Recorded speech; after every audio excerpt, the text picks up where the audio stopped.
Fuera del terreno. Es un análisis profundo de todas las variables contractuales que afectan el desarrollo no solo del juego, sino del negocio del béisbol de las grandes ligas. Bienvenidos todos a este conversatorio.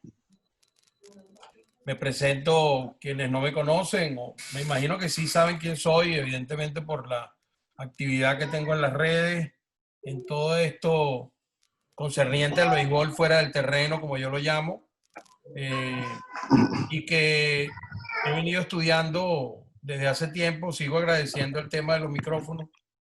Hemos venido estudiando desde hace tiempo y que, bueno, tengo hoy como amigo de conversación, y quiero que entiendan que esto es una conversación entre dos personas, que ustedes van a poder luego hacer las preguntas que deseen, pero básicamente no vinimos a realizar ningún tipo de análisis crítico de ninguna variable. Para los que asuman que esto es un curso de sabermetría, no lo es.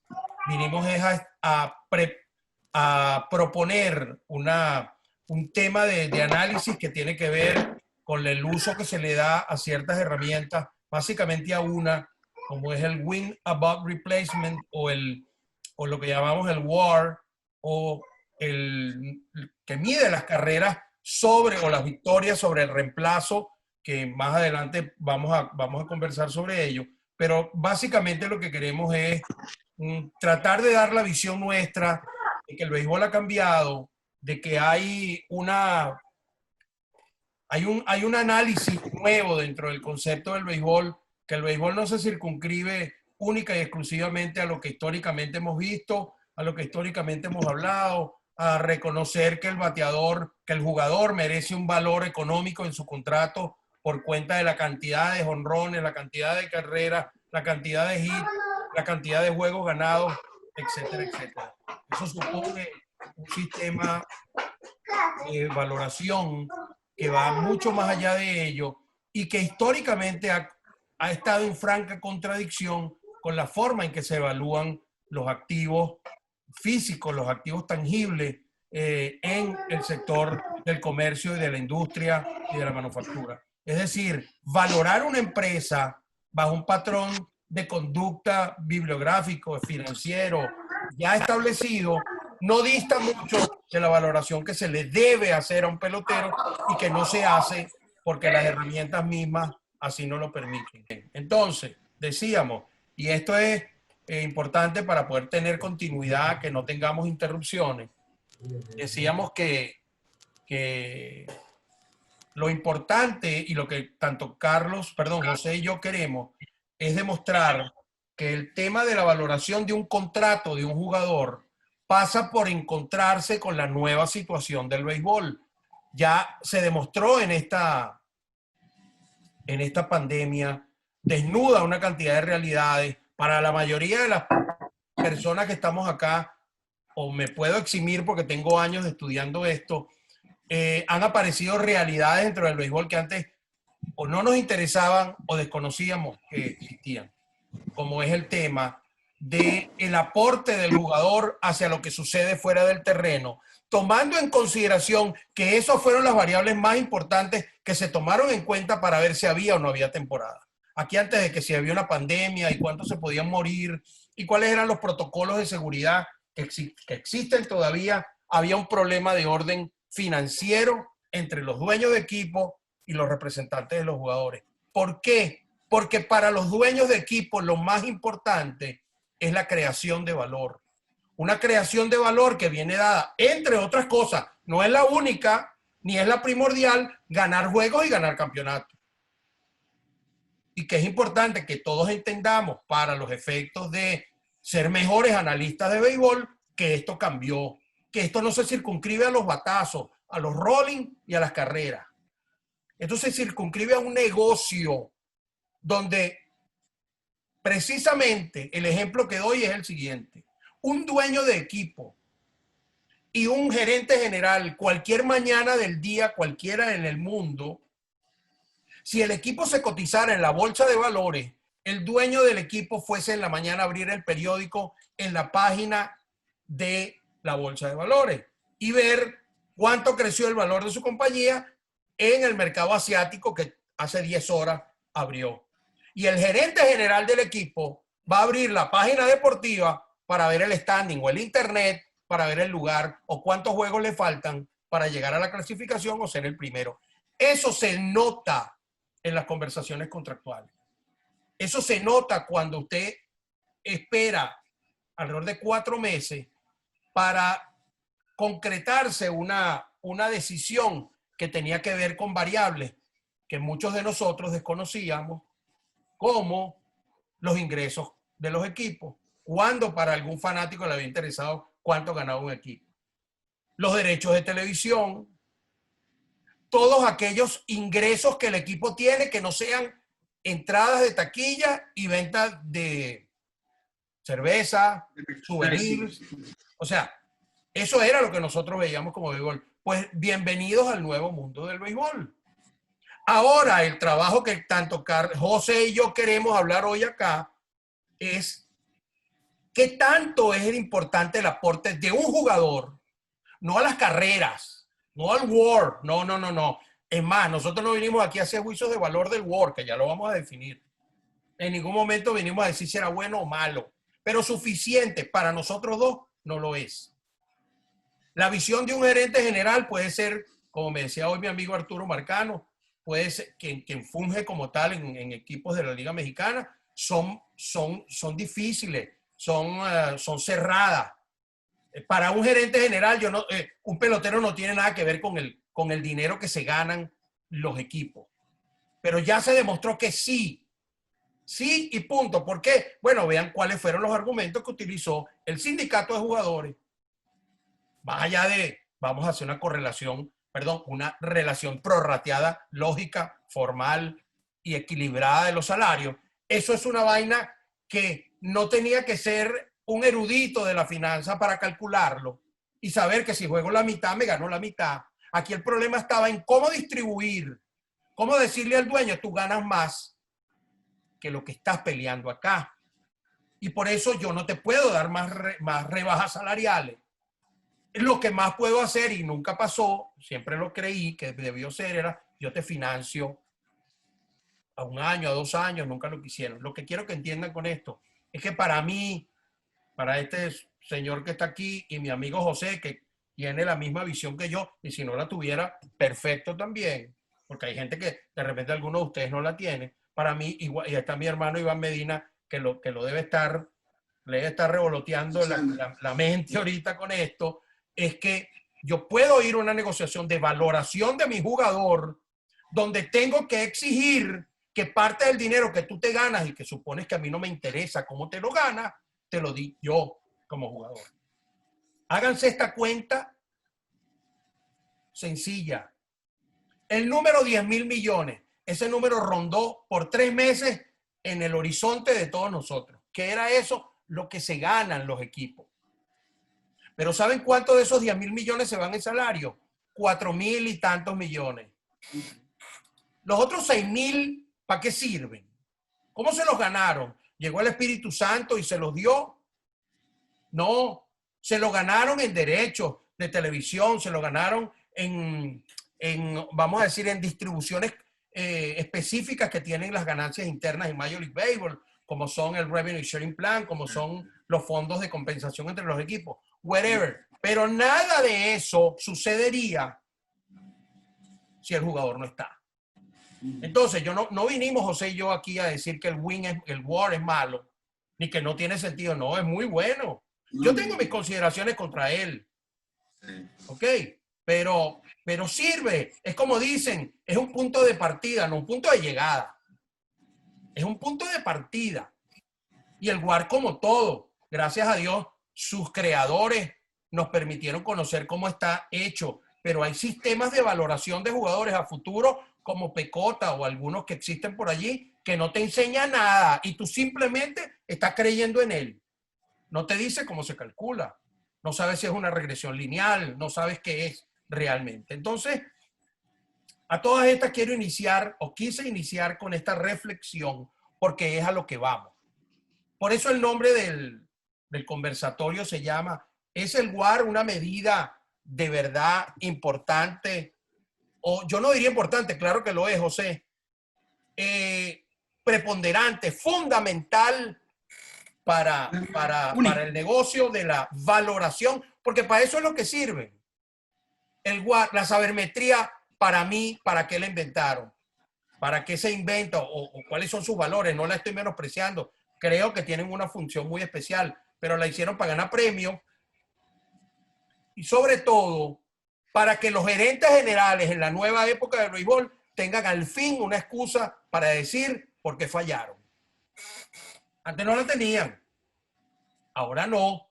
Ahora incluso te dicen, si tú no tienes 28 años, eres un viejo para el béisbol. Oye, ¿por qué? Si yo me siento bien. No, porque es que los tipos de 26, de 24 a 26 años tienen un WAR de 5 victorias sobre el reemplazo más alta que los tipos que tienen entre 28 y 32 años. Y eso es suficiente para un agente decir, no, bueno, tranquilo, mi pana. O sea, gracias, pues me voy tranquilo. Y más o menos los otros millones que tú estás haciendo a costillas de mi trabajo, no hay nadie que invente un indicador que establezca cuál es mi aporte a la taquilla, por ejemplo. ¿Cuál es mi aporte a los derechos de televisión, por ejemplo? Porque no se sucedieran esos 6,000 millones de ingresos adicionales si yo no estuviera haciendo el trabajo. O sea, no le desmerito, vuelvo y repito, el tema del WAR, no le desmerito su calidad, no desmerito su aporte, pero considero que hay situaciones donde él de por sí no es suficiente. No es suficiente. Se está uniendo a la conversación mi hermano del alma. Es un honor tener por aquí a Arturo Marcano, que bueno, sé que dentro de sus tareas, mírame la pinta, Arturito, no te la pierdas, ¿ok? Arturo dentro de sus tareas, sé que está permitiéndose el honor de escucharnos, de nosotros el honor de tenerlo.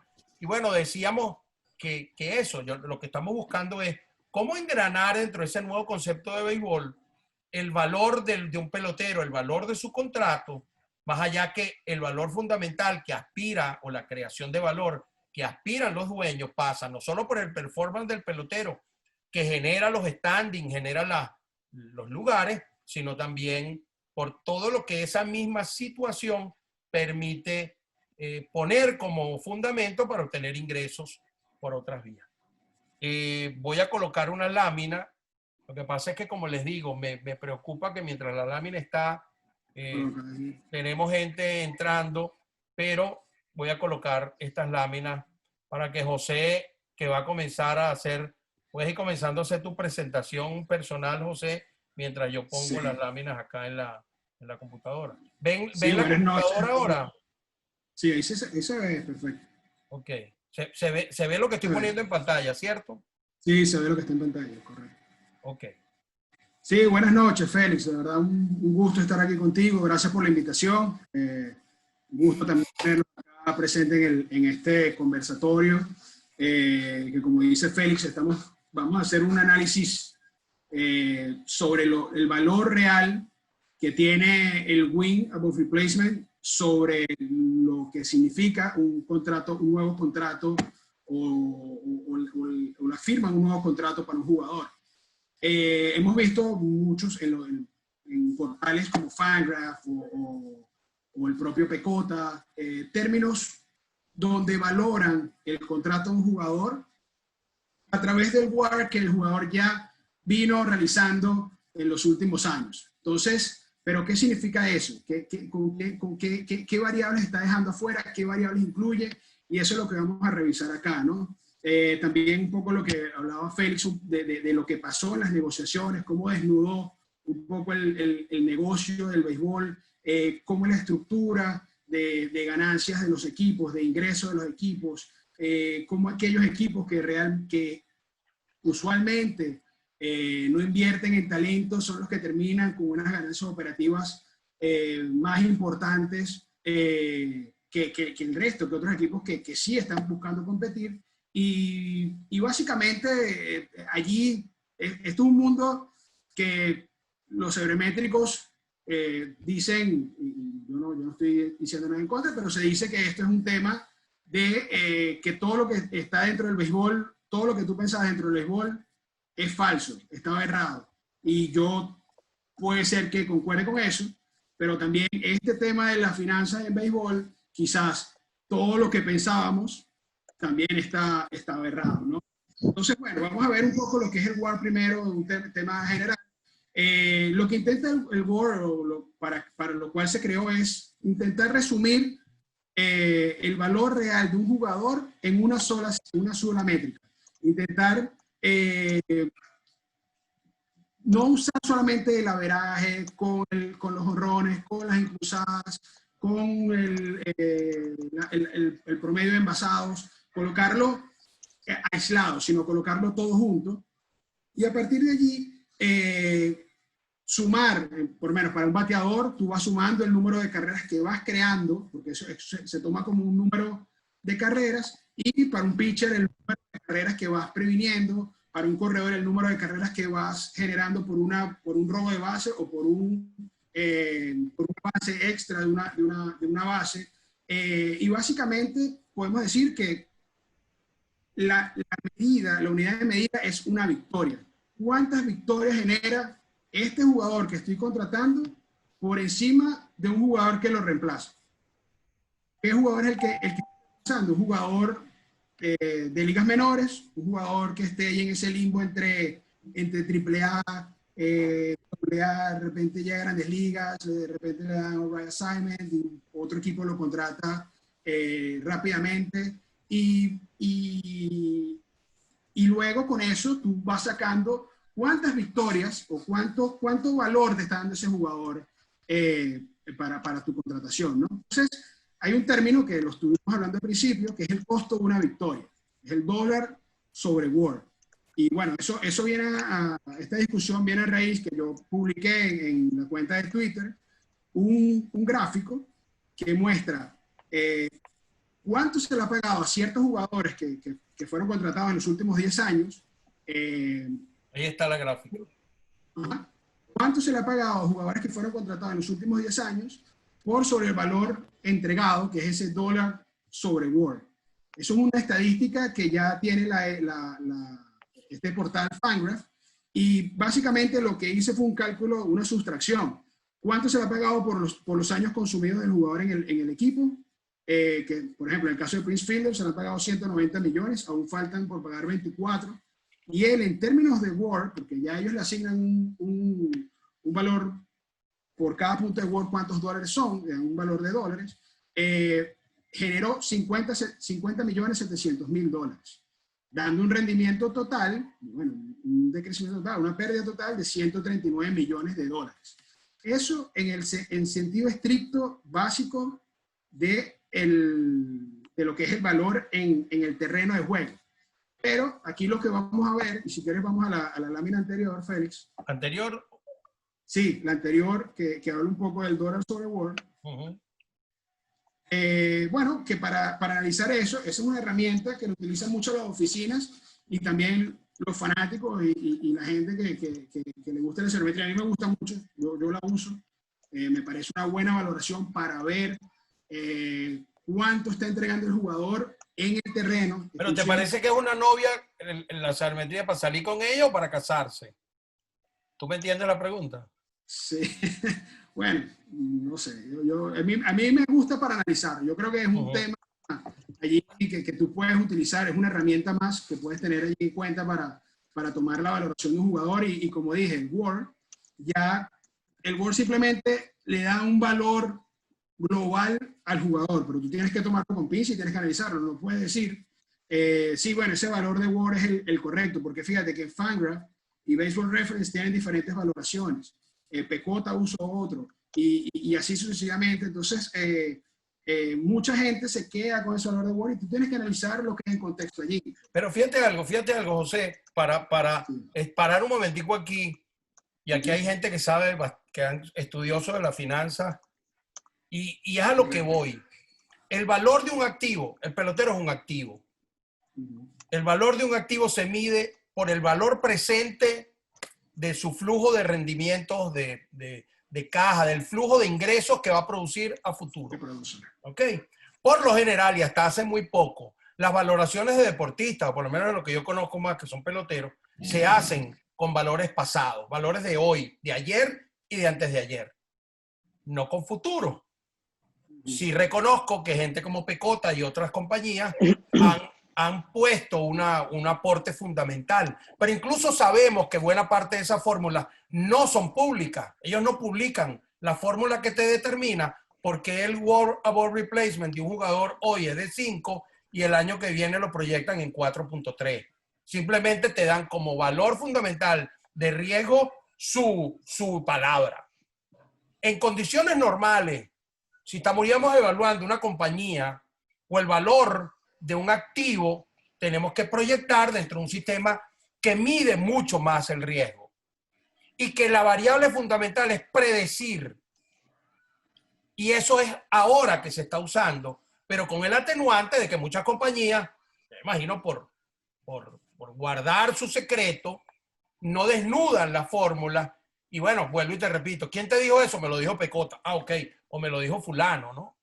Entonces, sí, sobre todo en los términos de proyección. En los términos de proyección no hay la proyección es, yo he visto Warcells, SIPs, son proyecciones que yo, por ejemplo, bueno, si hay alguien aquí que me muestre cómo se hace ese cálculo, perfecto. Yo estoy abierto a ello. Y podemos suponerlo, regresiones lineales, que es básicamente el histórico de la medición. En finanzas, el riesgo de un activo lo define su beta, como se llama. Y beta no es más que un híbrido del riesgo propio del activo y el riesgo del entorno. Oigan bien, ahorita los peloteros tienen riesgo de entorno. Los peloteros que no están jugando no están lesionados. Se fueron porque hay un riesgo en el entorno. ¿Cuánto vale eso? O sea, creer que esto es, coño, esto pasó ahorita y la pandemia el año que viene, bueno, asumo, Dios nos guarde que no haya más pandemia. Pero lo que quiero dejar claro, y lo ha dejado claro incluso gente como Pecota, que habla de que esta es una temporada difícil, una temporada donde es más, sus predicciones establecen que los equipos van a quedar tan cercanos entre ellos, que es muy difícil saber de antemano, como si lo han hecho en otras temporadas de 100 y pico juegos, quién va a ganar. Entonces, es a lo que voy. La forma de valorar ahora, nueva, no de esta temporada, de cualquiera, tiene mucho que ver con factores que los valores sabermétricos no toman en cuenta. Yo sí estoy en desacuerdo en circunscribir el valor de un pelotero, como dice el WAR, a simplemente lo que hace defensiva y ofensivamente. No toma en cuenta, como tú lo pones en esta lámina, cuál es el efecto, ni nadie lo ha calculado, ojalá lo calculen, porque esos 6,000 millones que le sobran a los equipos, después de haberse gastado 4 en pagar salario, no vinieron, vuelvo y repito, por obra y gracia del Espíritu Santo. Vinieron porque hay un efecto importante de lo que pasa en el terreno en esas ganancias. Sí, hay un efecto importante. Ahora, que lo descubramos es difícil. Y por cierto, estos jugadores trasladados a una figura de que se trabajen como un activo, tienen una tasa importante de riesgo y de descuento. Eso no lo dice ninguno de los... O sea, yo estoy hablando como hombre de finanzas. Yo tengo 25 años dando clases de finanzas. O sea, no tengo un día. 25 años. O sea, de esto, yo no sé de béisbol, pues con eso le digo todo.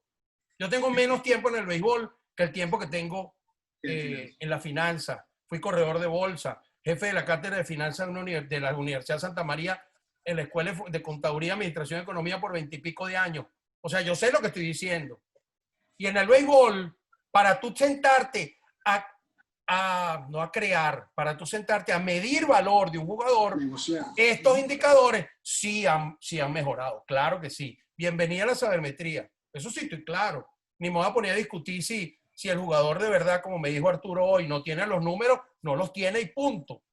Mi propuesta es que la gente que se mete en esto del valor sabermétrico debe tratar de identificar un lugar común, porque los ingresos adicionales que tienen los equipos nacen, por supuesto, de todo lo que se hace en el terreno. Y decir, mira, esos 6,000 millones que yo tengo en ingresos adicionales, tú no tienes nada que ver, es ahí a lo que voy. No es como, sí, vuelvo y repito, le decía a mi amigo Arturo, que conversé con él hoy temprano, y él me lo decía desde su punto de vista de gerente, me decía, no, yo no tengo por qué darle dinero de allí. No, yo no estoy diciendo eso. Lo que estoy diciendo es que no podemos negar que hay un efecto que te da el jugador a esos niveles. Y creo que ahora las láminas que tú presentas son interesantes, no dan la verdad, ojo, ni José ni yo, sobre todo José que hizo el documento que van a ver ahorita, no está diciendo que los Angels, que pone él el ejemplo, ganaron plata por tener o no a Albert Pujols, y él tiene información importante de Bryce Harper. Pero hay un cambio tan radical entre la entrada y la salida de Harper a los Phillies, no a los Nationals, sino a los Phillies, el efecto en los Phillies, y la entrada y la salida perdón, la entrada, pues la salida todavía no sigue. Sí, que no sé. En términos de valor para los dueños de los Angels, desde que llegó Albert Pujols, no estamos diciendo que es él que lo logró. Que no mide el WAR, y que allí es donde está ese hueco. Y para finalizar y dejarte la mesa servida, el dueño del equipo deberá en algún momento llamar al gerente general y decirle, mira, en el área de payroll hay grandes problemas, porque, vámonos a la lámina, ¿por qué? Bueno, porque me está llegando este reporte donde dice que Albert Pujols me está haciendo perder $139 millones. Pero,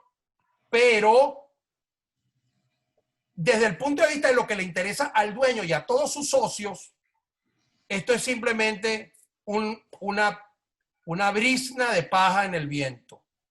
Porque el verdadero valor que a él le interesa es el que tú nos vas a enseñar ahorita, José.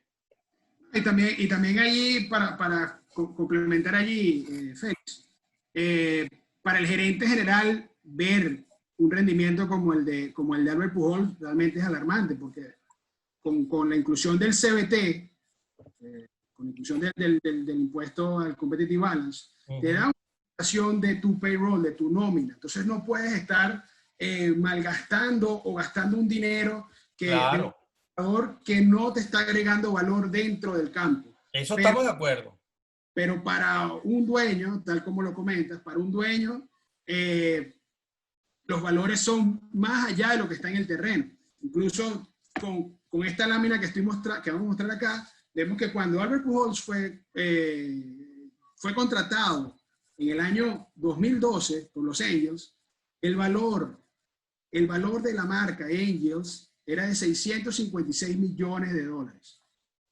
Claro, en ese año 2012 también podemos decir, bueno, llegó Mike Trout, llegó Josh Hamilton en 2013, Justin Upton, etc. Y estamos en Los Ángeles. Los Ángeles es un mercado grande, ya le peleamos tú a tú a los Dodgers, pero un crecimiento así hasta 2020 de casi 200% en valoración.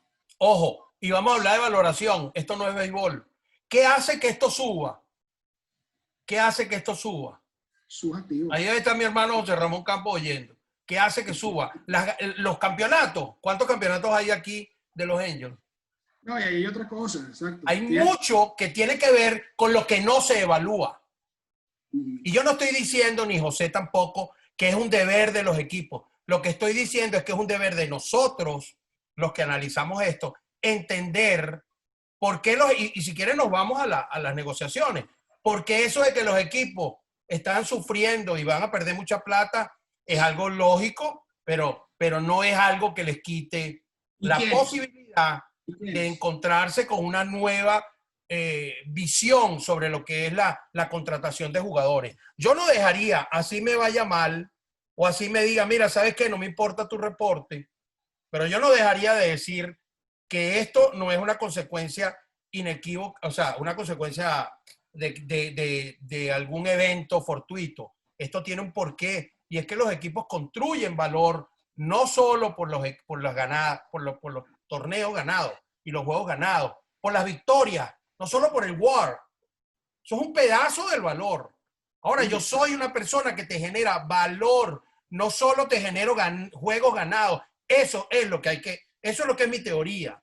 Nosotros tenemos que defender como agente, y creo que está por ahí mi hermano Félix Olivo, y mi sobrino también. Nosotros tenemos que defender que el valor de un pelotero no es solo lo que está allí. Claro, vamos a pelear y nos vamos a encontrar, ¿cómo se llama? Stop, nos van a parar, nos van a decir cualquier cosa, pero explícame de alguna manera, no es que me rindas cuentas de tus números, sino que tienes que entender que yo soy parte de ese crecimiento que está allí. Ay, oye, que no hay nadie que lo haya calculado, pero en algún momento pues puede venir eso. Te cambio la Fíjate lámina. un dato acá, Félix. Cuando en el año 2011, antes del año 2011, bueno, si tú ves la gráfica del 2002 al 2011, los Angels llegaron a 5 postemporadas con una serie mundial ganada y estuvieron compitiendo tuvieron un promedio de 93 victorias por año, más o menos. Y fíjate la valoración que tenían. Y aparte de eso, tenían el segundo peor rating televisivo de todas las grandes ligas. Y las tasas de riesgo en los Estados Unidos en esos años eran difíciles, fueron los años duros de la crisis financiera. Correcto. Okay. Correcto. Y ese año 2012 Arte Moreno hace una movida que hace el opt-out, sale del contrato televisivo, porque sabe que en 2012 está Albert Pujols allí cerca con otros agentes libres, y él sabía que la marca se iba a revalorizar. Si él conseguía uno de esos agentes libres, que entre los cuales estaba Prince Fielder también. ¿Sí? Oye, Prince Fielder que para muchos es otro gran fracaso. Sí, entonces él sabía allí, él tenía sus estudios de negocio, él decía, mire, yo tengo que tener uno de estos agentes libres que están acá, porque yo tengo que renegociar el contrato de televisión, tengo que revalorizar la marca y tengo que generar valor, como lo estás comentando. Entonces, una pregunta, José, una pregunta. Sí. ¿Tú crees que estos muchachos de Harvard y de Stanford y de UCLA, que muchos de ellos, nada más por la cara, me atrevo a predecir que no jugaron pelota? Nunca. Y forma parte de esta teoría de que se le está quitando, vamos a decir, el acceso a los grandes puestos de trabajo a los former players o a los ex peloteros. Más allá de tipos como Derek Jeter, que se mete la mano en el bolsillo y compra una parte de un equipo. Pero eso es ¿por qué? ¿Qué te dan estos muchachos? ¿Cuál es la formación de esos gerentes generales? ¿Es de béisbol? ¿Fueron los tercera base estrellas de los equipos de su universidad? No. Son tipos que saben de esto, de crear valor. De economía. Son muchos economistas, son muchos tipos de negocios. Ciencias políticas. Por eso yo entiendo perfectamente todo, Luis. Sí, tienes que batear, claro, y tienes que tener un equipo competitivo. Pero ¿por qué ganan plata los equipos que no son competitivos? Deberían perder plata si de verdaderamente el WAR fuera la medida de valor del negocio. Porque vamos a estar claros, para mí el valor no es el valor del pelotero. Cuando tú vas a negociar a un pelotero, es el aporte que le da más allá del juego incluso. Que no te presten atención, vuelvo y repito, es otra cosa. Pero yo sí creo que son argumentos válidos. No sé si quieras ya la otra lámina que dice cosas interesantes. Sí, bueno. Allí, ¿O te quedas aquí todavía? Sí, si quieres pasamos. Acuérdense que es un conversatorio, estamos conversando. Esto no es... Podemos ir a otra lámina que también muestra un poco de eso, ¿no? Un poco lo que estás hablando. Y después quiero que hables lo de Bryce Harper. Sí, seguro. Okay. Fíjate, allí lo que muestra son las ganancias operativas. Las ganancias operativas, ingresos menos gastos. Fíjate que antes de la llegada de Pujols, donde está la línea roja hacia la izquierda, era un equipo que generaba ganancias allí. Bueno, de hecho tuvo pérdidas. Explícanos la línea roja para que todos los... La línea roja es lo que divide, bueno, y lo que pasa es que se movió, pero realmente es 2011 entre 2012. 2012 sería el primer año de Pujols en los Angels, ¿no? Entonces, el resto que está allá, el resto hacia la izquierda es pre-Pujols. Así que ahí tenía un cuadrito de texto ahí que creo que se me borró allí. Pero bueno, lo cierto es que 2 años, fíjense que en 2002 ellos ganaban la Serie Mundial. Se fijan allí, los años ganaron la Serie Mundial en 2002. Y tuvieron una pérdida operativa de 3.7. Tuvieron una pérdida de 5.5. En definitiva, esos años pre-Pujols que tenían, que ganaban, llegaban a playoffs, conseguían victorias, conseguían y tenían un equipo realmente... Dame un segundo, José, por favor. Seguro. Quien tenga el micrófono abierto y alguna conversación, son tan amables.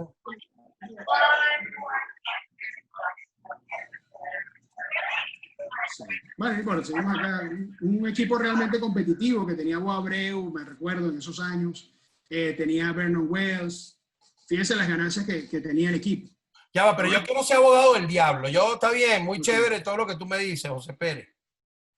Pero ¿Qué quieres tú que yo haga con estos números? O sea, ¿qué me quieres demostrar? ¿Qué me quieres decir? Bueno, que la ganancia va más allá, el valor que se está generando en el equipo, los ingresos que está generando en los ¿Y qué equipos. tiene que ver Pujol con esto? ¿Y qué tiene que Por ver eso, Abreu y todos esos tipos?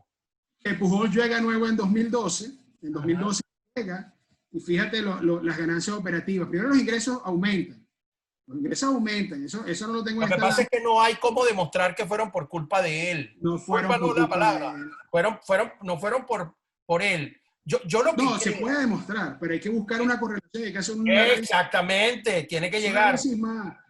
estos analistas, que los hay muchos, que puedan introducirle al béisbol este nuevo modelo. Ahora, ¿será esto que no le conviene a Manfred? Porque esos son tipos con una mente tan maestra que pueden dominar todo ese medio.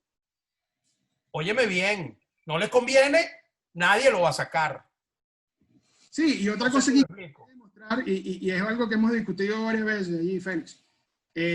Mucha gente cree que porque un equipo pierde en el terreno, pierde financieramente. Entonces, por ejemplo, ves casos de los Piratas de Pittsburgh y después dices, pobres Piratas de Pittsburgh, mira cómo el equipo va perdiendo dinero, no tiene cómo ganar, pobres muchachos. Y después revisas Forbes y ves que es un equipo que generó más ingresos, o más ganancias, mejor dicho, ingresos no, más ganancias operativas, ganancias finales, que los propios Yankees de Nueva York ganando 100 partidos. En términos relativos, por supuesto. En términos relativos. Bueno, y totales, ¿no? Porque al final, bueno, los ingresos es una cosa y la ganancia es Pero otra. peor, o sea, más a favor de la tesis nuestra. Si son Exacto. incluso cuantitativamente ganaron más que los Yankees, No, imagínate. cuantitativamente, no. Ok, aquí la aclaratoria, sí, para los que nos están viendo acá. No estoy hablando de ingresos. Los ingresos de los Yankees son los mayores de las grandes ligas. Lo que hago es la relación. Ingresos menos costos. O sea, la Ingresos utilidad operativa, Exacto. Utilidad operativa. La utilidad utilidad de intereses e operativa. impuestos, Correcto. Exacto. Excepto de intereses e impuestos. el EBIT, lo que llaman los americanos el EBIT. El EBIT, correcto. Ese valor fue de casi 70 millones para los Piratas de Pittsburgh. ¿Y dónde están compitiendo? Donde al lado de la ambulancia. ¿Qué están haciendo? Y la nómina cada vez va bajando más. Pero es allí donde voy. Cuando tú demuestras, cuando tú les demuestras, y puede ser que no te presten atención, yo no lo dudo, pero esos son argumentos, porque al final lo que yo creo es que yo no puedo demostrar, ni tú me puedes demostrar que eso lo logró Pujols. No puedo. Pero lo que no puede negar el equipo es que desde la señora que limpia hasta Albert Pujol ayudaron a que pasara esto. Porque si no hay nadie y el equipo no tiene jugadores, los cuales está remunerando, pero los está remunerando por el esfuerzo físico que hacen en el terreno, no les está pagando absolutamente nada por esto. Y no es que yo quisiera crear una nueva teoría que dice que los empleados se convierten en socios. No, para nada. No es el estilo de lo que quiero decir. Es que si estamos hablando de aporte y de valor, y los que saben de finanzas entienden que valor va mucho más allá de lo que es el salario que le pagan, la relación salario-producción en términos de WAR. Ahora, si tú al WAR le metes un efecto sobre esto, tú me decías, ¿cómo hace la NFL, la NBA? Échanos ese cuento, José. Que por supuesto Sí, tiene un sindicato fíjate, diferente y mucho menores ingresos y tiene salario, topes salariales. Pero ¿cómo hace con este tipo de sí, yo lo que te estaba comentando, por ejemplo, hace una semana firmaron a Pat Mahomes, ¿no? ¿Sabe? Que hizo fútbol americano, bueno, digamos que es el Mike Trout de la NFL por términos de producción en los últimos años. Es un muchacho de 23 años y lo firmaron por $500 millones. Allí ya comienzan a venir las especulaciones de que ese contrato fue mucho mayor que el de Mike Trout, dio $500 millones, es el contrato más importante de la historia, pero después tú revisas aquellas letras chiquitas, aquellas cláusulas, aquellos if. El jugador tiene que estar hasta cierto punto en roster, tiene que estar 4 años sano, tiene que ganar un MVP, tiene que ganar una serie de roster y una serie de bonos que van atados a su contrato que hacen que ese valor de $500 millones vaya a 350. Eso por una parte, Félix. Y la otra parte que estábamos hablando también es aquella relación ingresos de la liga contra los salarios que se están pagando, las nóminas totales que se están pagando. En ligas como la NBA o la NFL ya estamos vemos una relación 51-49, entre 51% va para la liga y el otro 49% va para los jugadores. En la MLB... De los ingresos fuera de ticketing, o sea, taquilla, cerveza, estadio, esa parte es la que me estás hablando. Los ingresos totales. Todos los ingresos totales, esos 10.600 millones de dólares que siempre estamos hablando últimamente, que se hablan en las negociaciones, de 10.600 millones, solamente 4.3 millones o billones son los que se venden o los que se usan para pagar salario. Entonces esa relación va bajando, año a año ha estado bajando y está hasta 39%. Mucho menor que lo que es en otras ligas. La NFL paga un 49% y la NBA paga un 50%. O sea, hay una repartición de ingresos un poco más equitativa, a pesar de que en la NBA y en la NFL hay un sistema de revenue sharing y de salary cap, que la MLB, por cuestiones, el sindicato, por cuestiones ya de honor, como lo comenta Arturo siempre en su podcast, no ha querido ceder. Una cosa, vamos a este cuadro que tú hiciste y vamos a hablar de Pablo Sandoval, que ha tenido tanta arruga estos días por su condición física y por todo lo que hablan. Cuéntame, o vamos a contarle a la gente estos 11 millones en negativo de él, y también los tiene Chris Davis. Bueno, son dos casos patéticos de performance, de una caída en parapente en parapente con hueco, de una caída en su producción, tanto de Sandoval como de Chris Davis. Por eso el valor negativo. Vamos a hablar un poquito de eso. Cuéntame qué es tu opinión de Pablo Sandoval en términos de WAR. Bueno, es que ese es el término, ese es el valor que ellos entregaron en esos términos de WAR. Creo que fue un valor negativo de... ¿Sabes por qué, no? Menos 1.3, bueno, o sea, al final le dio ese cálculo allí, le dio menos 1.3, menos 1.4, que al multiplicar por el valor del dólar sobre WAR, da ese valor de menos 11 millones. Y al final el jugador solamente jugó 2 años con los Red Sox. Al tercer año se lesiona y al cuarto le dan el release y le pagaron. Pero ahorita, con el WAR solo, no necesitas nada. Ya entiendes, ya justificas, ya defines la actuación de Pablo Sandoval. ¿Por qué? O sea, fíjate que a diferencia de otros que tuvieron rendimiento igual negativo, pero el rendimiento negativo de él se exacerba porque en ningún momento su valor estuvo por encima de su valor de WAR. El de Pujol sí estuvo, pero no estuvo lo suficiente.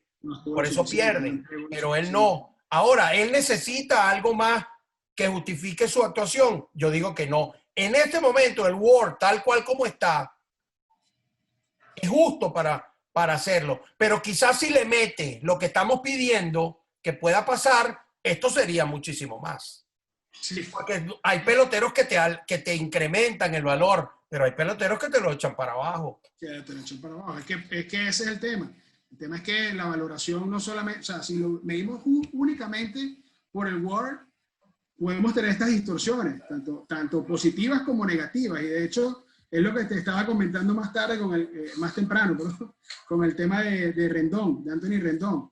Yo hice un cálculo allí con el WAR Sales y esas estadísticas de proyección del jugador y bueno, exactamente lo que le están pagando, 245 millones.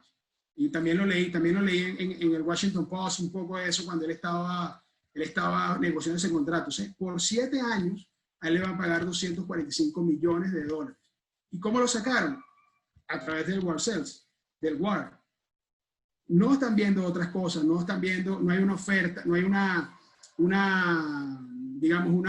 cuestión de subasta, estamos peleando por el jugador. El jugador creo que tenía un par de ofertas de los White Sox y una oferta de Texas, no sé si el valor estaba cerca, pero él casi que la primera oferta que le llegó de Los Angels fue la que aceptó, ¿no? Esa parte, si quieres, No, vamos a no, entrar. yo lo que quiero hablar de él es que fíjate, cuando tú vas a un día a negociar un contrato de un jugador como él, te basas en el Word, pero no tienes argumentos para decir que él va a ser, en términos de proyección, un tipo que te va a dar incremento en las ventas, de souvenir, que te va a dar mejor acceso a los derechos de televisión, porque bueno, porque es un tipo querido en la ciudad y no hemos hablado de Estrictamente Harper con deportivo, respecto a eso. estrictamente deportivo allí. Exacto.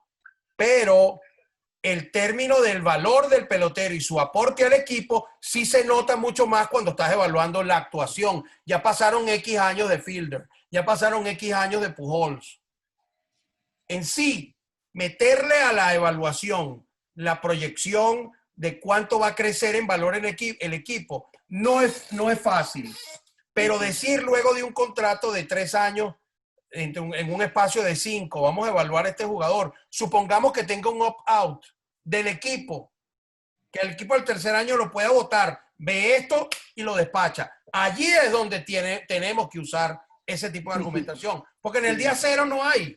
El día cero va a ser con el Word, va a ser con lo que hay, tu edad, estás dentro de un Word que tienes que tener 12.5, whatever, lo que sea. Pero no vamos a discutir cuál es el aporte de valor al equipo porque no ha pasado nada. Pero en contratos que tienen opt-out a mitad de temporada y sobre todo contratos donde sea una opción del equipo salir de ti y se nota esto y eso es lo que van a buscar, es allí donde tú puedes sentarte a argumentar con esa exposición de valor. Vamos a ver un momentico lo de Pujols y digamos que él en este año 2018, no sé cuál ha sido el peor de los últimos 10 años de él a nivel de WAR, ¿lo sabes? Creo que fue 2019, si no me equivoco. Bueno. Y te tienes que sentar con el equipo a verificar una salida del jugador. Porque tenía una opción de X. Aquí sí tienes que, sí debería tomar en cuenta esto. Por eso digo, no lo veamos tampoco como algo sine qua non, algo que no tiene sentido. Yo creo que tiene sentido de acuerdo al momento. Y el WAR va a ser bueno cuando te convenga. Cuando no te convenga, no lo vas a usar. Y vamos al caso de los arbitrajes para el año que viene. Me crea mucha preocupación que lo que firma el sindicato con Major League Baseball habla incluso de un acto de buena fe, imagínate tú, de buena fe entre las partes para buscar más o menos la idea de cómo se van a negociar los arbitrajes en el 2021. ¿Por qué? Porque es una temporada de 60 juegos, porque tiene una cantidad de variables que te van a influir incluso en lo que yo llamo el riesgo sistemático del jugador. El riesgo que no depende de lo que él haga en el terreno, sino le estornudaron al lado, su esposa se enfermó. O sea, eso no está ahí. Y eso tiene que tomarse en cuenta. O sea, cuando tú vas a un arbitraje y te van a decir, no, José Pérez, tú no pichaste ni 14 innings. O sea, eso no debe ser un argumento de valor en un arbitraje. Y dijeron, si no había temporada, bueno, no es que descubrieron el agua tibia. Claro, si no había temporada, no puedes tomar esta temporada porque no hubo. Pero a esta temporada, yo quisiera saber cuándo se va a reunir ese comité y sobre qué van a especular. ¿Qué vamos a sentarnos a hablar? ¿Qué? ¿Cuál es el pelotero bueno? ¿Cuál hizo un buen trabajo? ¿El que me hizo ganar juego? ¿O el que cumplió con sus expectativas dentro de la estadística y el promedio de los demás jugadores? Ahí es donde está el problema para esta temporada. O sea, estamos cambiando un poco la filosofía del camino por donde íbamos para ya salirnos del tema del valor de un jugador. Yo creo que está claro que lo que acabamos de decir o querer decir en nuestra conversación es que en algún momento en la carrera de estos jugadores, ese aporte de valor debe ser utilizado a su favor y quizás los equipos lo utilicen en su contra. Pero un equipo no deja que un jugador le afecte más allá de lo que necesita. Lo bota y listo. Así le tenga que pagar. Le difieren a 20 años como lo hicieron con ¿cómo se llama? Con el pana Bonilla Y el otro, ¿quién es el otro, chico? Prince Fielder, el mismo Fielder. Gary Sheffield lo hicieron. Todos ellos. Entonces, hay muchos casos de eso, ¿no? ahora viene el tema importante con respecto a esta situación que tiene que ver con que el mismo cambio, los mismos cambios que ha logrado el comisionado en minar el terreno de los gerentes generales para que no cometan exabruptos, es decir, para que no se vuelvan locos, para que no tengan esos contratos. Como lo hicieron, que por cierto, hay algo que no habíamos comentado. El único lugar del béisbol donde de verdad se valora a un jugador y no hay pecota, no hay nada, es Julio 2. Ese es el único momento del jugador donde le dan un valor a lo que creen que va a lograr. Y usan el famoso Overall Future Potential, que para mí todavía necesita modificaciones. Porque para mí eso de las 5 herramientas es un excelente marco de referencia, pero de que todos valen igual, esa no existe para mí. O sea, para mí el béisbol ahorita, un jugador que no batee puede tener 4 herramientas sólidas, pero no firma. No firma, punto. Nadie te le da dinero a un catcher suplente, a un suplente de shortstop, ni un suplente de nada. El jugador tiene que batear. Entonces la ponderación dentro del valor de un jugador ya lo hacen, ya no es que deben hacerlo, ya los mismos scouts ya te lo dicen. En esas funciones de valor es el único lugar dentro de este negocio donde el jugador sí es valorado de acuerdo a su proyección. Aquí no. Aquí todavía, con todo lo que establezca Pecota o cualquiera, siempre deja, como en Julio 2, una gran percepción de riesgo, pero que también en los negocios se corrigen aumentando o reduciendo la tasa de riesgo que le aplicas al negocio. Yo me imagino que los gerentes generales, que no son ningunos tontos, también calcularán esos números afectándolos con una tasa de descuento importante, que es el costo de oportunidad de cualquier negocio y cualquier inversión. ¿Cuánto le vas a pagar Pujol? 150 millones de dólares. ¿Cuánto es eso en términos financieros? ¿Cuál es el costo de oportunidad? ¿Y cuál es el valor presente de ese negocio hoy? Entonces tú lo afectas subiendo o bajando una tasa que se conoce como la tasa de descuento. Bueno, igual es aquí con los peloteros. Solo que no sé si lo hacen, pero conociendo de dónde provienen estos muchachos y de las escuelas que provienen, tenlo por seguro que sí lo hacen. A ti te lo enseñaron en tu posgrado de finanzas que has hecho y lo has visto, pero eso forma parte de análisis que para poder sentarse con esta gente hay que hablarles de tú a tú en ese mismo sentido. Sí. No es que ellos tienen la palabra porque son los tipos que se graduaron en no sé dónde o son los dueños del equipo, no. Sí, medir este tipo de temas que de repente son un poco abstractos, ¿no? Sí, y por lo general se equivocan bastante. Ahora yo quiero que, dejando eso claro, siempre queda la duda de cómo es posible que hayan equipos que juegan, obtienen buenos rendimientos, pero no invierten en talento. Y siguen siendo, como yo los llamo, los equipos sanguijuelas, los que le chupan la sangre a los que tienen mercado y tienen talento. Pero es que estos tipos ganan plata. Ahí está un grievance que metió Tony Clark preguntando sobre dónde está la inversión en talento de 5 equipos. Orioles, Pittsburgh, Marlins, Tampa y no sé cuál era el otro. Todavía eso, yo no sé si lo han respondido. Creo que Oakland también. Posiblemente. Bueno, ¿dónde está esa inversión? Porque tú has recibido del Revenue Sharing Plan tantos millones durante tantos años. Y eso sí establece que la desviación de esos fondos, el uso de esos fondos tienen que ir dirigidos a el mejoramiento del equipo dentro del terreno. Y uno puede suponer y debe suponer que es invertir en talento. ¿Cómo es la inversión de talento? Tú que has estudiado esto en estos 2 últimos años, he visto que pones estadísticas. ¿Es o no es verdad lo que estamos diciendo, que hay tanking en las grandes ligas?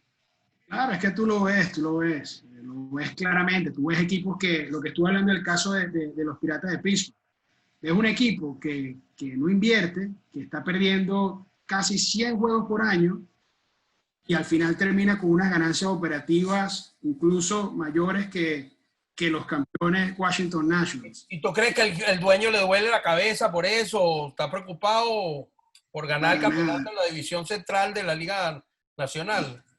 Para nada, eso sí, yo creo que sí hay una, se valora un poco los movimientos que hace el gerente general en cuanto a la configuración de la plantilla, porque tampoco es que... Un gerente general, por cierto, que conozco, que es un tipo brillante.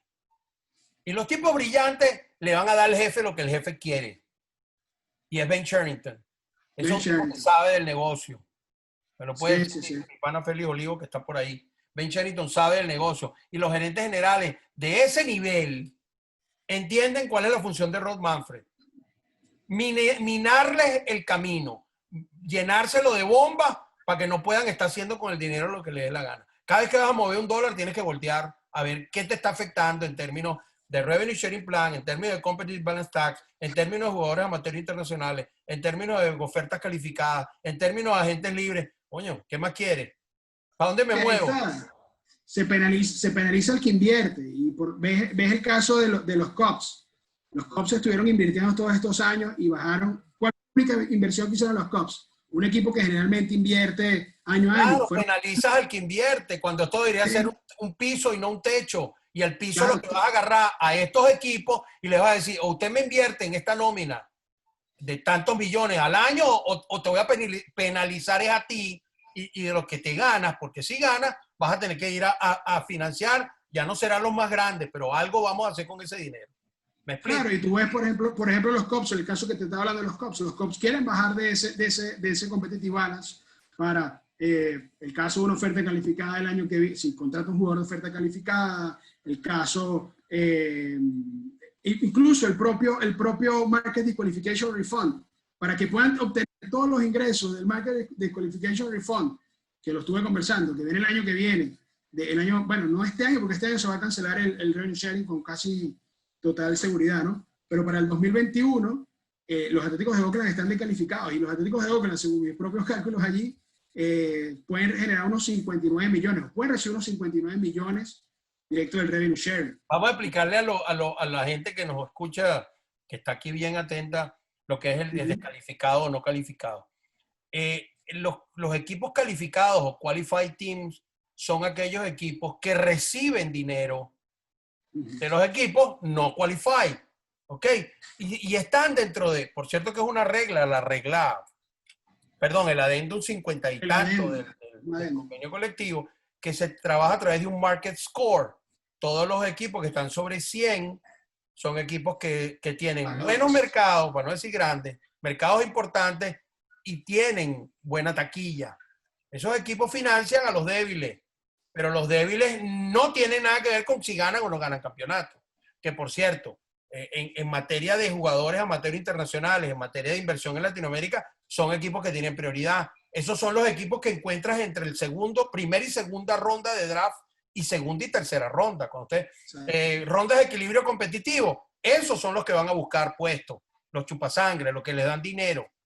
Con más escogencia en el draft. Tienen más escogencia, claro, y eso les da mayor escogencia. Pero a la vez tienen la bondad de que pueden vender no solo el cupo de dinero de jugadores internacionales, sino negociar el lugar del draft con equipos para intercambio de jugadores, lo cual es bueno. ¿Okay? Porque eso es lo que quieren. Se supone que lo que quieren es que esos equipos cojan buenos peloteros. Y esos equipos deberían tener incluso limitaciones para la negociación de esos jugadores. Deberían quedarse con el equipo por lo menos hasta que debuten en un roster de 40. Muchas veces salen de ellos. Arizona, que es un equipo que va mucho es un equipo qualified, como tú lo llamas. Arizona agarró un primer pick de draft. Esa es la única vez que yo he visto en la historia. Agarra a este muchachito de Atlanta, a Darwin Swanson, y lo entrega al año siguiente por pelo a pelo, creo que fue por otro jugador. No entiendo ni. Bueno, Darwin Swanson feliz porque acoge $8 millones que no lo valía en su momento. Y luego llega a su ciudad natal y el estadio está a 5 minutos de la casa de Darwin Swanson. O sea, ese tipo mejor imposible. Pero Arizona tenía que haberse quedado con su prospecto.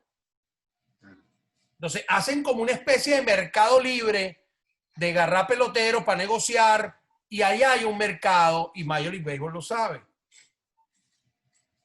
Y tiene libertad total para moverse, flexibilidad salarial. Un equipo, ves los Red Sox, todos los movimientos que hicieron de reestructuración de nómina solo para salir de ese competitive balance. Casi no invirtieron, invirtieron en algún otro que, bueno, Martín Pérez, no recuerdo otro allí, se me escapa, pero la inversión fue muy poca en comparación a años anteriores. Es que eso es un equipo que tiene casi 65 millones de dólares. Mira, 65 millones de dólares. en el Competitive Balance Tax, que para mí es una guardia pretoriana, ¿sabes? Como tenían los romanos, para que asustarte, o como el FAES o la vaina esa que hay en Venezuela, es como para decirte, hey, no te pases. Ahí no se pasa nadie, hermano. Ahí se pasan 3 equipos en los últimos 15 años. Y los demás están, pero muy, muy lejos. Mira, incluso había equipos como Filadelfia que hubiera agarrado a Harper y a Machado, a los dos, y no se pasaba del Competitive Balance. Y no llega, todavía no llega. Entonces, ¿para qué lo tiene? Si sabes que el problema está en el tamaño de la inversión de los equipos de bajos ingresos. Sí. Esos son los equipos que ahorita, si los acompaña la suerte, pudieran estar viendo un mejor escenario en esta temporada. Porque va a ser muy competitiva, porque hay muchos, y recuérdense esto, mucho riesgo sistemático, mucho riesgo que no depende si el jugador batea o no, mucho riesgo que no depende si está bien de salud o no. Es el riesgo del entorno, que en el deporte, bueno, no puedo decir que nunca. La guerra mundial, la crisis financiera que ni siquiera la crisis de Wall Street del año 1912, cuando el tema de los medias blancas y las trampas y las apuestas, más bien eso fue un caldo de cultivo. Estuve leyendo hace poco, viendo una serie sobre Al Capone, Lucky Luciano, el mentor de Lucky Luciano era el tipo Rothstein, el que hace todo el tema de las apuestas en la crisis que tenían los Estados Unidos, y agarran al béisbol de papita. ¿Entiendes? Entonces, eso te da una idea de que hay factores que no son recurrentes, pero que sí inciden en el valor de un jugador, en su comportamiento. Entonces, para evidentes negociaciones a partir de hoy, lo que pase esta temporada tiene que ser visto con una lupa muy, pero muy clara, porque ya no lo puedes negar. Bueno, no ha empezado la temporada. Yo aspiro que sí arranque y tenga éxito. Pero, ¿cómo lo evalúa? ¿Ah? Disculpe, me hiciste una pregunta sobre Bryce Harper. Cuéntalo. Fíjate, yo saqué un dato esta tarde, que bueno, poca gente, yo creo que lo vieron, pero quizás como no coloqué el nombre, no lo subieron allí. Bueno, los Nationals, cuando quedaron campeones de la Serie Mundial el año pasado, tuvieron ingresos totales de 370 millones de dólares, con asistencia de 2.2 millones de aficionados, y menos 10%, eso representa un menos 10% respecto a 2018. La ganancia operativa fueron 27 millones, 24º de toda la liga.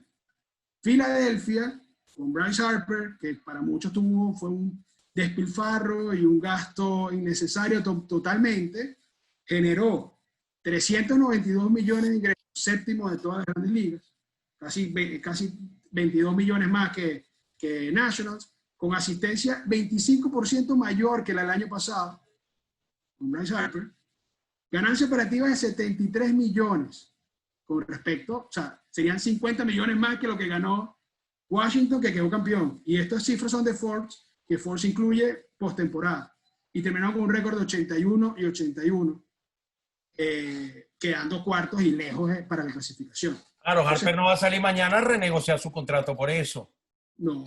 Pero ahí tú ves como eso es lo que... Pero eso es un excelente argumento de decir, no estamos de acuerdo en que creas que esta gente no influye para nada.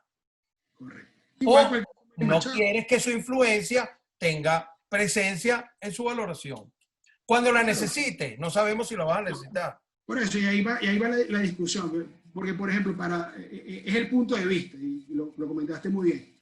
Para un gerente general, obviamente que ese término $dollar war es súper importante porque te va... ¿Cuánto está ahorita? ¿4 millones y medio?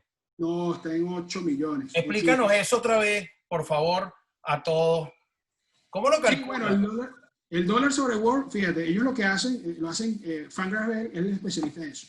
Utiliza todos los contratos firmados en esa propia temporada, vamos a suponer 2019-2020, suma los contratos totales de agentes libres, o todo. De los agentes libres, perdón, sí, son agentes libres.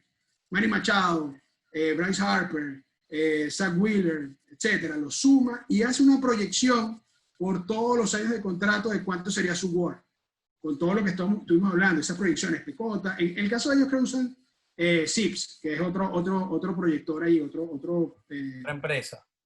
Otra empresa, no, son de ellos mismos, es un analista que tiene esta herramienta y la usa para hacer estas proyecciones por varios años. Al final, lo que hace es sumar el valor de los contratos, de todos los contratos de la gente libre, y lo divide entre el Word. Tú sabes que eso, o sea, vamos a estar claros. El costo que un equipo está dispuesto a pagar por un valor. Dijera el conde del Guácharo, vamos a estar claros. Para mí eso no está bien. No está bien, te voy a decir por qué. Porque las condiciones sobre las cuales firma un grupo de agentes libres en un año son totalmente diferentes a las del otro. Imagínate que pase de 4.5 de un año a 7.6 en otro, y mi Word, y yo le he echado la misma, me disculpan la palabra, la misma bola, mi Word no tiene que cambiar. Mi Word no cambia. Pero si el dólar Word va a cambiar, yo prefiero tener que negociar mi contrato cuando el valor del dólar Word sea más alto. Sí. Ah, ¿por qué? Bueno, porque ese es el año de Harper, ese es el año de Pujols, perdón, de Manny. No, y fíjate que hacen unos cálculos y el cálculo fluctúa, porque ellos tienen una tabla de 2015, 2016. Entonces, por ejemplo, 2015, 2016, como hubo un mercado más bajo de agentes libres, entonces ese Por valor... eso ese sistema de valoración, con todo respeto, no puede parecerse un sistema de valoración normal de lo que se estudia en finanzas, porque es antinatura, no es proyectable, y las proyecciones se basan en fórmulas que nadie quiere descubrir y que solo te vende, epa, yo me llamo fulano, eso lo hice yo, pero si lo haces tú y yo, no van a decir quiénes son ustedes, que inventaron qué. ¿Me explico? Ese es el grave problema que tiene en la fórmula, y la gente sabermétrica debe entender que no estamos haciendo reflexiones sobre lo que aporta, sino que nos estamos yendo para adentro, para lo hondo. Entonces, calcular un Word dólar de esa manera no es justo ni forma parte de la lógica, porque lo ideal sería, claro, tú no vas a agarrar todos los contratos, pero lo ideal sería agarrar a todo el mundo, porque todo el mundo tiene un Word, todo el mundo corre, todo el mundo batea, todo el mundo tiene defensa, a menos que no juegue. Pero por lo menos cuando hablo de todo el mundo son los 26 jugadores del roster diario. Entonces tú no puedes agarrar entre los 5 grandes. ¿Y qué pasaría entonces con los que usaron el Word? ¿O cuánto sería el Word cuando los famosos contratos donde las ofertas calificadas no las tomaron y tuvieron como 10 jugadores pelando gajo hasta abril y mayo? El año pasado. 2017 y 16 y 17. Creo que fueron esos años donde se envalentonaron los equipos y dijeron, no te voy a llamar, no te voy a... Y estaban esos muchachos tirando flechas en un campo en Florida, en Arizona, esperando que los llamaran. Eso tiene que ver entonces con una fórmula matemática que para mí no está adecuada. No está adecuada por eso. Simplemente no hay homogeneidad y no hay justicia, que es lo que tiene que tener una fórmula estadística, sobre todo que se invente.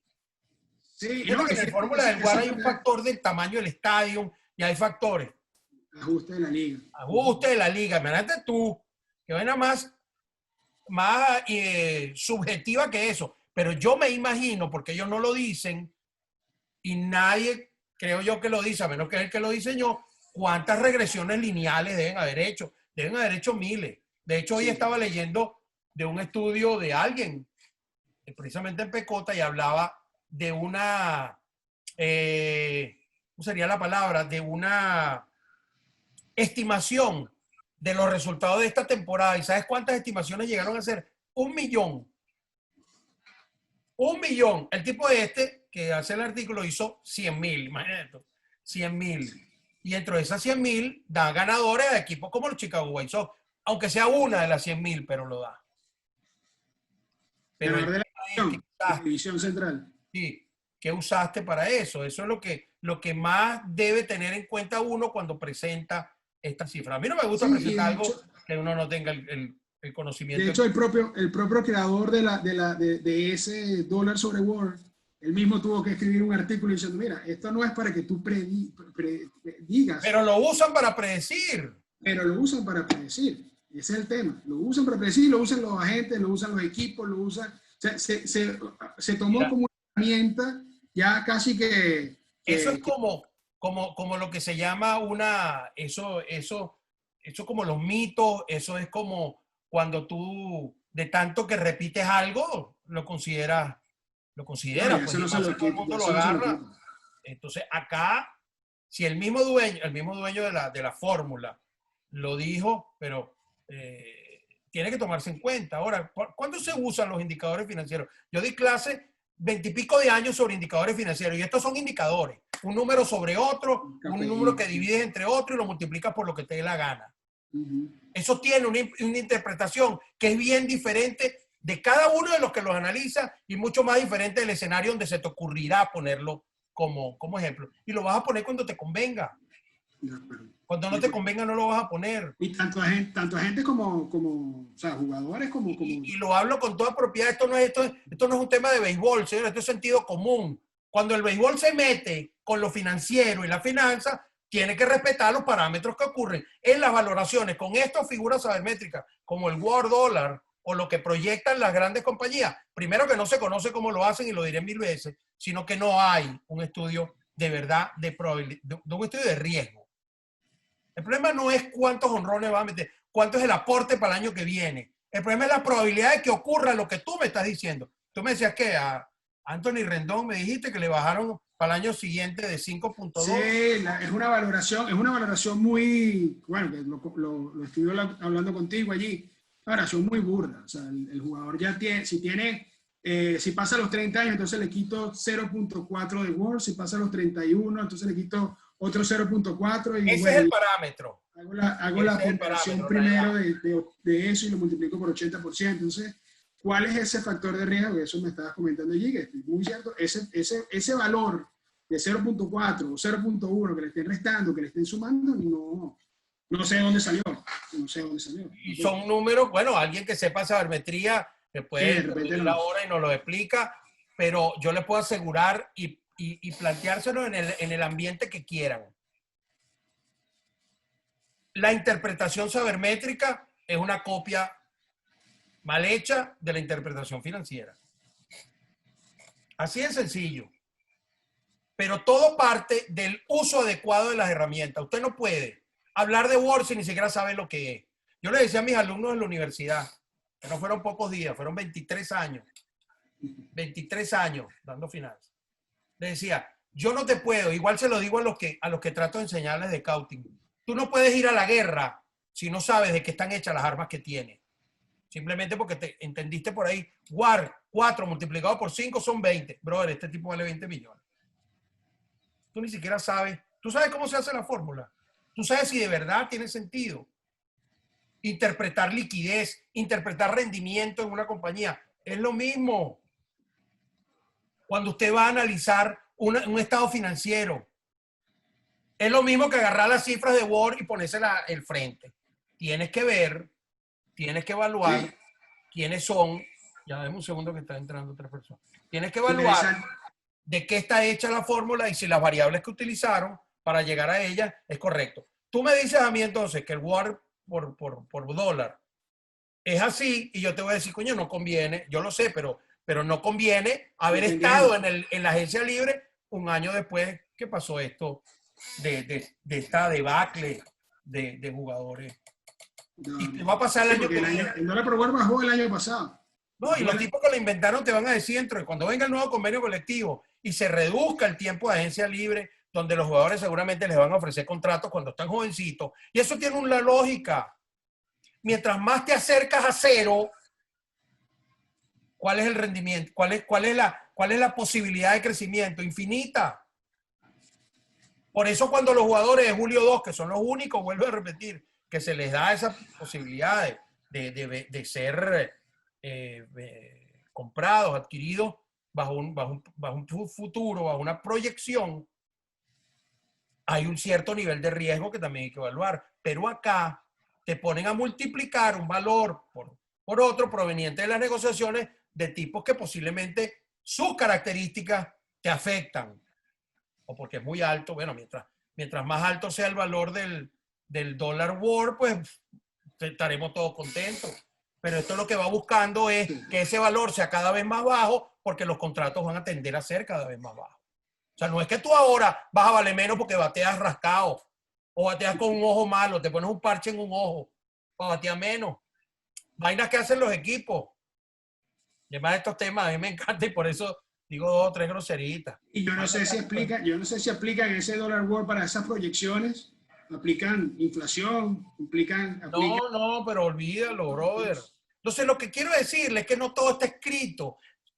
Que si yo no soy sabermétrico, no, yo creo que me gusta más de lo que me disgusta. Por eso te decía, ¿te vas a casar con ella o nada más para salir? No, yo salgo y le doy sus besos y quizás, pues, llegue al altar, ¿no? Pero tiene que convencernos. Yo estoy de acuerdo. Y que los gerentes generales tienen que trabajar con eso, claro que sí. Pero no vendernos de que eso es la panacea, papá. Eso es el santo grial. No, si lo mismo que diseñaron la sabermetría lo dicen, porque pendejos no son. Te estoy diciendo que con esto vas a ser millonario. Son como los vendedores de lotería. Yo te estoy dando unas herramientas. Si tú quieres las usas o no. Pero las usas como a tu conveniencia. Así es, mi querido José. Así es. ¿Tienes algo más que deberíamos saber? Yo creo que ya cubrimos todo. Creo que el tema de la valoración allí,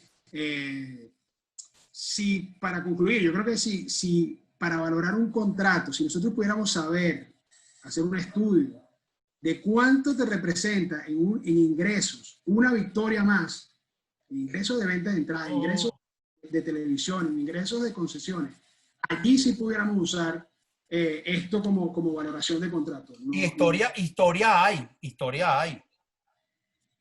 Pero, ¿qué nos han vendido siempre? Averaje, carrera empujada. Es como con los chamos de Julio 2, siempre ¿cuánto? O sea, ya eso es. Mira, tengo un hijo que picha, ¿cuánto lanza la recta? Eso es lo menos importante. O sea, eso hay que cambiarlo. Igual en el béisbol, el valor tiene que venir producto de lo mismo, pero bien encaminado. Sí, tiene que correr, tiene que estar sano. Y otro tema que tenemos que hablar acá, bueno, eso creo que lo que hicimos en la introducción, cómo es la estructura de los ingresos de los equipos, cómo hay equipos que a pesar de no ganar en el terreno, ganan afuera, y eso creo que tiene que quedar claro para empezar a meterse en este tema, porque muchos dicen, bueno, es que los Piratas no ganan, porque mira los Piratas, pobre equipo, no tienen que ganar. Y genera dinero. Nosotros vamos a dejar esa reflexión aquí. O sea, si usted fuera dueño de equipo, las 33 personas que hoy, gracias, están hoy aquí. De verdad, ¿qué te hace dormir bien? ¿El valor de las acciones o el lugar del standing? Que ganemos juego. No estoy subestimando para nada que ser competitivo sea lo mejor. Pero el dueño, si vas a hablar con él, tienes que hablar en esos idiomas. Pero si vas a hablar con el gerente general, entonces ahí sí debes ir. Eso es lo deportivo. Aquí hay speech para el área y el lugar, y las finanzas y los indicadores, y todo lo que tiene que ver con análisis financiero, porque esto es un análisis financiero. Esto es un análisis financiero, porque vas a poner en tela de juicio lo que haces en un terreno, pero es para saber cuánto te vas a ganar en dinero. Nadie va a jugar de gratis. Y cuando este tipo tiene un corazón enorme, bueno, le echan bola porque necesitan buscar cómo eso se traduce en monetizar, cómo eso se traduce en dinero. Y hay que darle las herramientas. Nosotros, los que trabajamos en esto, tenemos que buscar las herramientas para que esos muchachos pues, puedan lograr ver monetizado su esfuerzo. En líneas generales, es diferente la visión de un dueño, es diferente la visión de un gerente general, quien es apenas un pedazo de la isla, es un área nada más, porque el dueño está pendiente de toda la isla. Pero si tú fallas y no ganas campeonato, va y te vas a jalar la oreja y te va a cambiar. Eso tenlo por seguro. Y tú no le puedes decir, coño, jefe, pero es que usted gana mucha plata, ¿cómo me vas a votar? No, yo te traje aquí para que ganaras campeonato. Tú haces ese trabajo. Pero evidentemente las mareas, José, serán diferentes si el equipo gana plata. Hay decisiones gerenciales, hay decisiones de contratación, que eso también tiene que quedar aquí, que son estrictamente de dueño. No solamente el gerente general es el que hace esa contratación. El dueño es el que gira el cheque, ¿no? Vemos el caso de Manny Machado. Mucha gente lo está criticando. El gerente general, AJ Preller, está haciendo un trabajo terrible porque trabaja Manny Machado. Bueno, con Manny Machado y Eric Hosmer, que de repente, no sé, yo no puedo valorar a Machado todavía, pero en el caso de esos dos peloteros, desde que llegaron, también crecieron los ingresos, también crecieron las ganancias operativas. El equipo tuvo otra dimensión, porque si tú pones a ver qué eran los Padres de San Diego antes de la llegada de ellos dos. Sinceramente, quiero hablar de los Padres de San Diego.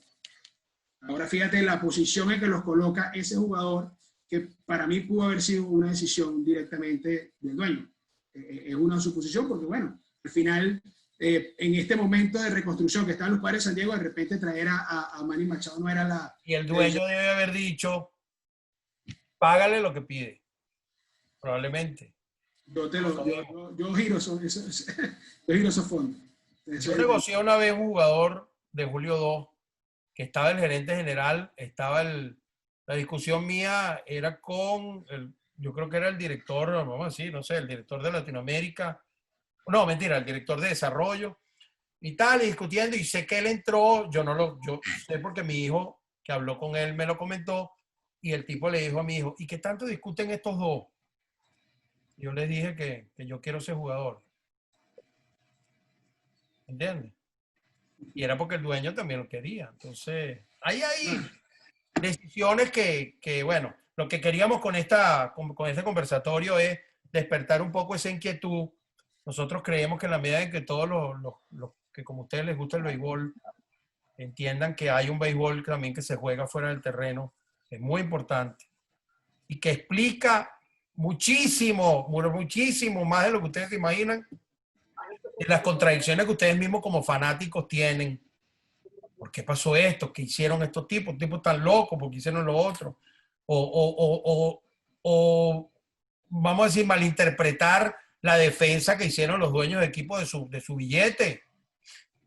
Y malinterpretar quizás la defensa que hicieron los jugadores de su integridad, de su postura, de una lucha contractual de más de 40 años, que es el tema de la agencia libre, entregarla por unos cuantos millones. No lo iban a hacer. Yo les aseguro que en la medida en que eso lo tengamos claro, vamos a entender mejor este negocio. Entonces, no sé si alguno de ustedes quiera preguntar algo, que sea corto y rápido para terminarlo en unos 15, 20 minutos. Estamos a la orden. Abran el micrófono y plomo.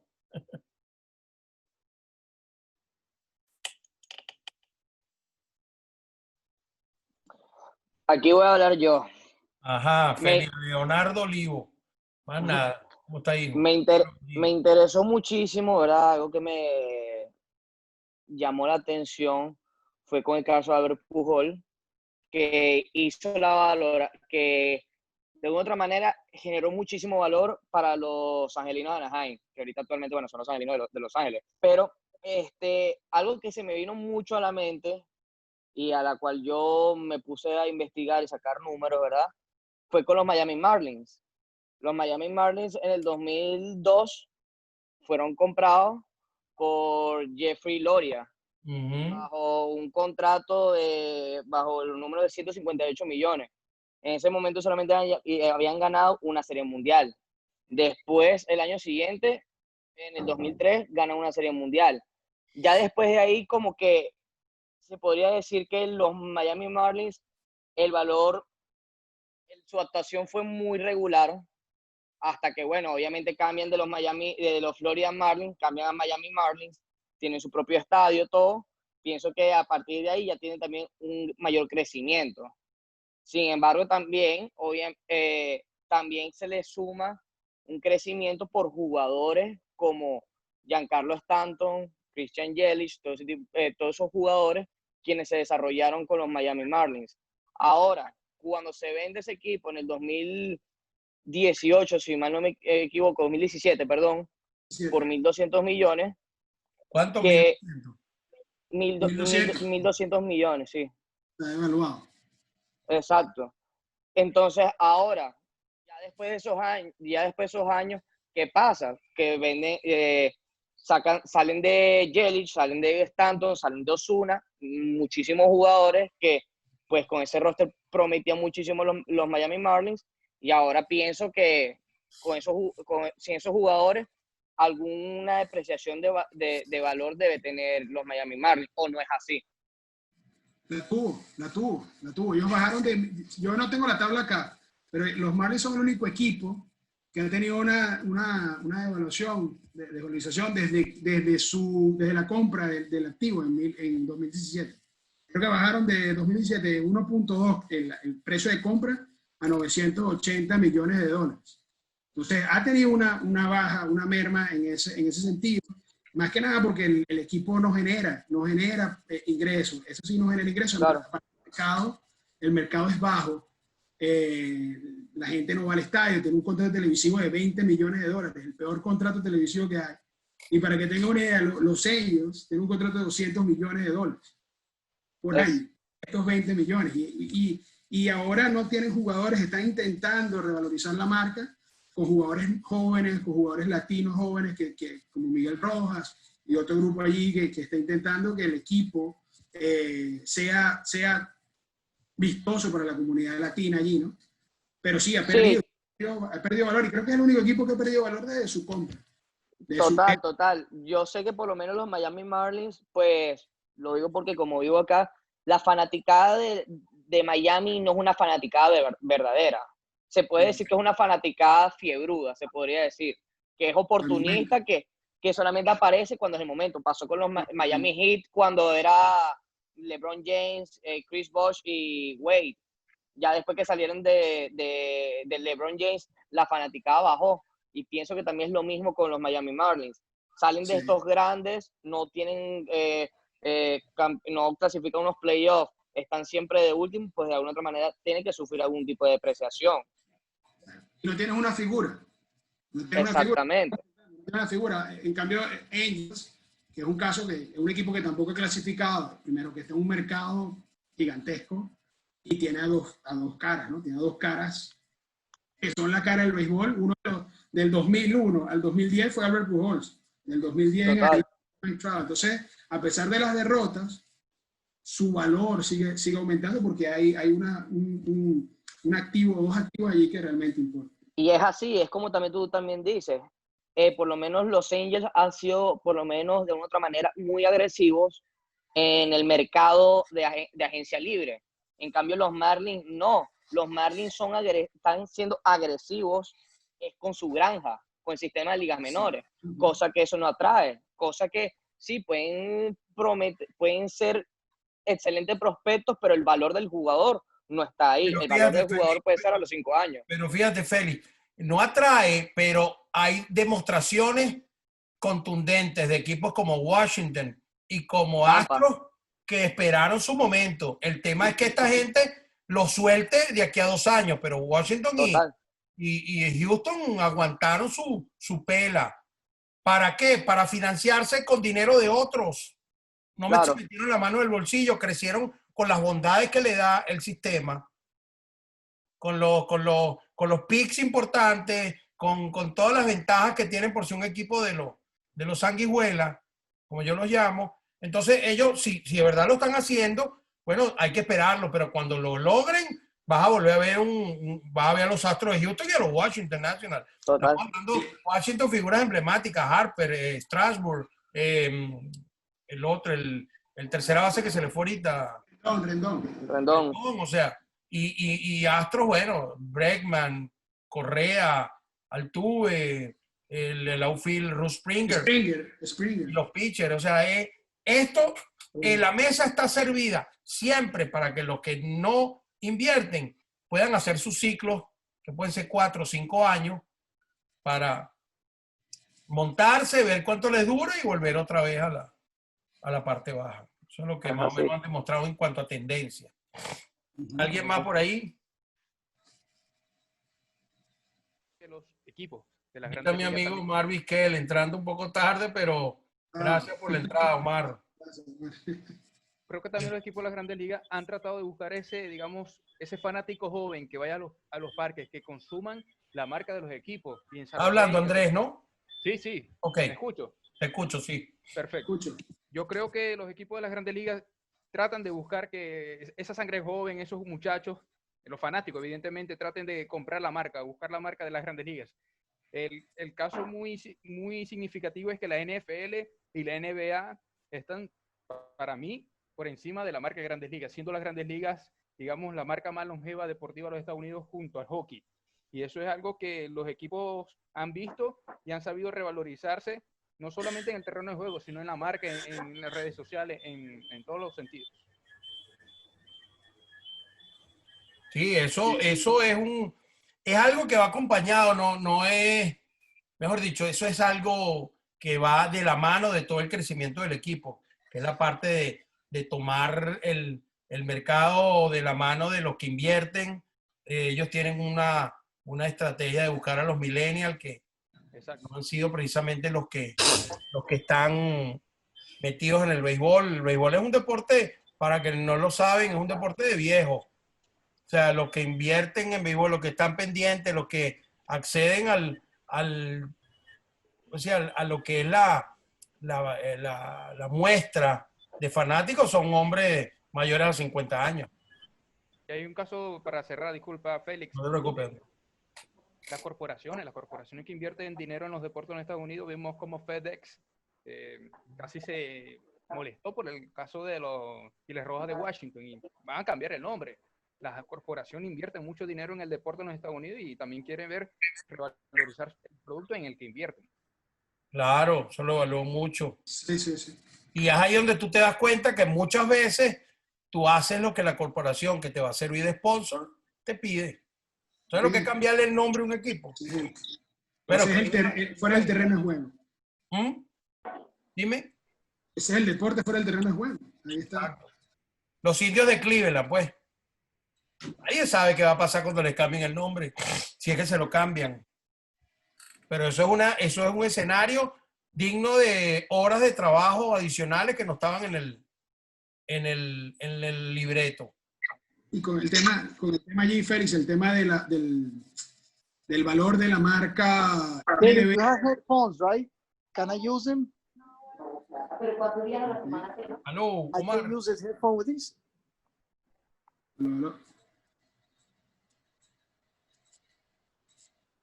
Ok. Sí, para continuar allí, el tema de la valoración de la marca MLB. Sí, yo creo que puede haber cierta preocupación de la liga en cuanto a esa visión que tiene el fanático hacia la MLB. Pero mientras se estén dando esos números de valor que está reportando Forbes en cada una de las franquicias, no le para. O sea, no va a haber un ajuste, no va a haber ningún ajuste importantísimo en términos de marketing. Sí, lo van a intentar porque ellos no quieren perder al aficionado, obviamente, no lo quieren perder, pero un ajuste realmente importante a nivel de marketing.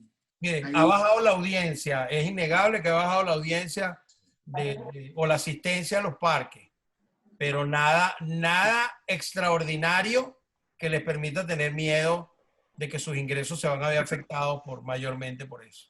Lo que pasa es que a nivel mediático, ver un estadio vacío no es... Lo que dice Andrés es muy importante ver ese tema, porque son alarmas que tienen que ir tomando en cuenta, pero yo creo que en estos momentos ya no se están replanteando muchos cambios de visión de la marca o de penetración de la marca. Saúl, yo pienso... Saúl está en lista para Saúl una pregunta. ¿Dónde anda Saúl? Saúl. Aló, buenas noches. Buenas noches, Saúl. Buenas noches. ¿Cómo están? Saludos, Félix y todos. Igual. Bueno, en parte de lo que todos ustedes estaban diciendo, de que al final el deporte es un negocio y de que muchísimo antes del Moneyball del 2002 apareciera, ya se estaba pensando era más en cómo generar ganancias que en el propio título. y que ahorita incluso se ve cómo los equipos buscan no ganar más partidos, sino ganar los partidos suficientes para generar más ingresos a nivel de lo que es el draft y de las ganancias por temporadas anteriores. Incluso buscar conveniencia y mejores puestos para los próximos sorteos de jugadores y todo eso. José mostró una tabla de lo que fueron los ingresos de los angelinos 9 años antes de Pujols y estos 9 años. Okay. Pero me pregunto si lo han hecho o no. Si hay alguna investigación o un paralelismo de esos equipos que se han enfocado en buscar las dobles ganancias. O sea, vender más, conseguir mayor ingresos y estar a nivel de postemporada y anillo de Serie Mundial. Pregunto, ¿esos 3 anillos de San Francisco 2010, 2012, 2014 están ahí en base a un juego de sabermetría o en base a un juego de la vieja escuela, como queramos llamarla? Sabemos que lo que hizo Boston y todo lo que reunieron desde el 2005 para acá es algo de sabermetría, pero ¿lo han mantenido o no lo han mantenido? O sea, ¿qué equipos han invertido a nivel de sabermetría o no han invertido mucho, pero han generado a nivel de campeonatos de división y de series mundiales? Sí, bueno, ahí Saúl, teorías al respecto, pero evidentemente que hay equipos que ganan plata y ganan campeonatos. Porque es que ahí nadie pierde, nadie está perdiendo. Entonces, los ganadores están haciendo el trabajo. El problema es que son los Marlins pierden. El problema es que no están haciendo todo. El problema es que es demostrable, desde todo punto de vista, que hay equipos que no lo están haciendo. Yo no es que lo diga, no es que llevamos un par de años estudiándolo, tanto José como yo y otras personas más. Es que la misma asociación de jugadores le metió un grievance hace 2 años y nada se sabe todavía.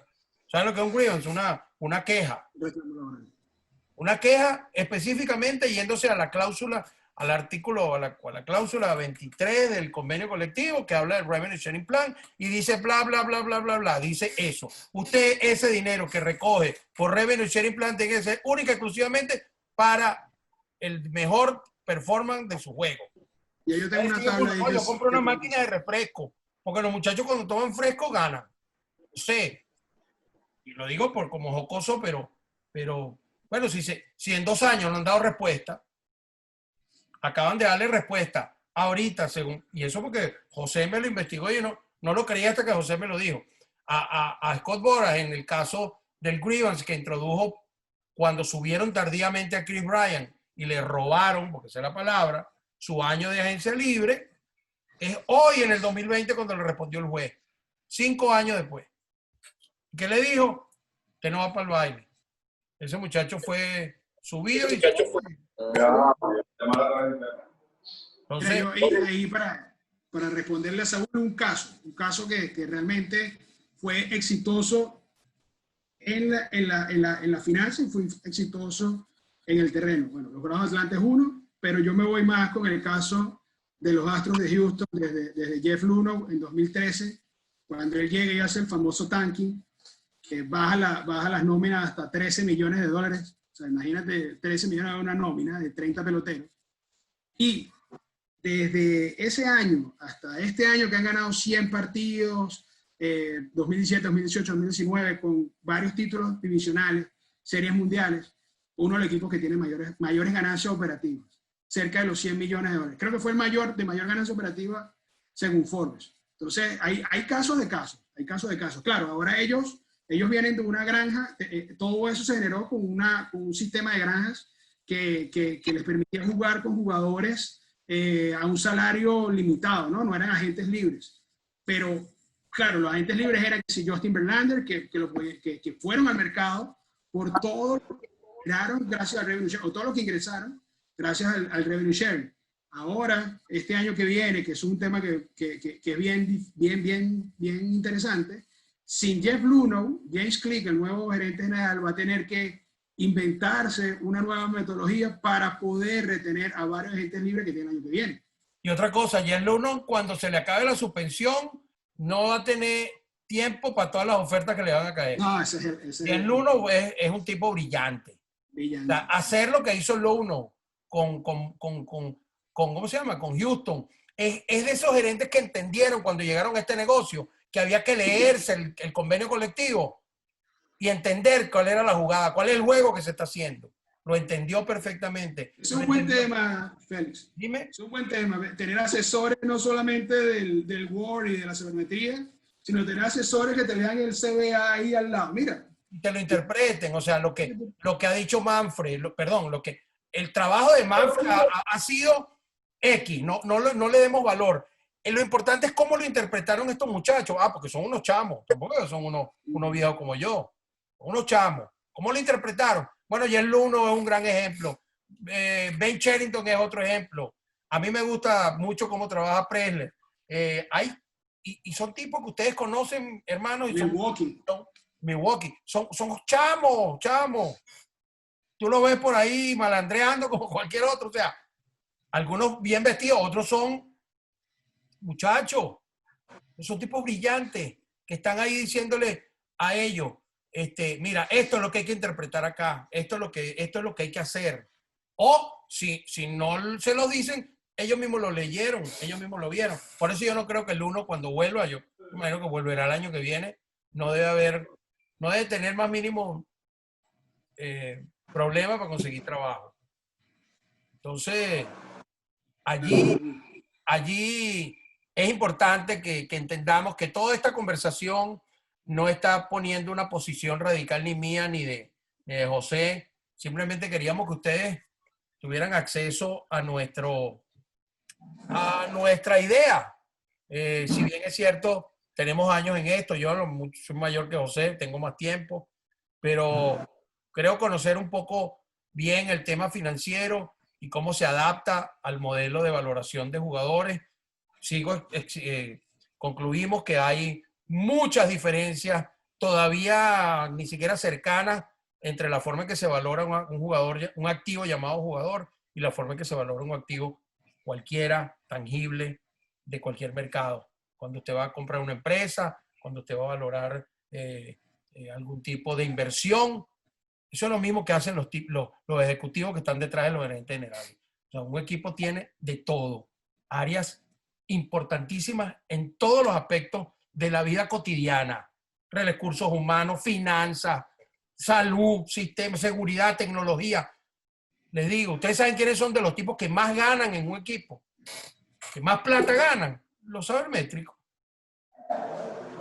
Porque ellos son los que le van a dar al dueño, y al gerente la verdadera excusa para decir si hizo un buen trabajo o no lo hizo.